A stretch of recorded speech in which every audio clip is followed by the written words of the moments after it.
Айымдар жана мырзалар, кийинки эки коркунучтуу мушкеримиздин жырткычтуу беттешин көргөнү даярсыздарбы? Бул боло турган кандуу беттештеги жеңүүчүнү көргөнү даярсыңарбы?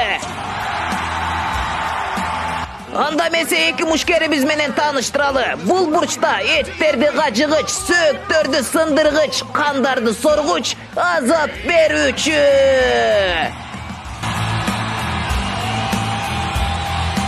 Ал эми бул бурчта болсо тапанчасы бар бөбөк.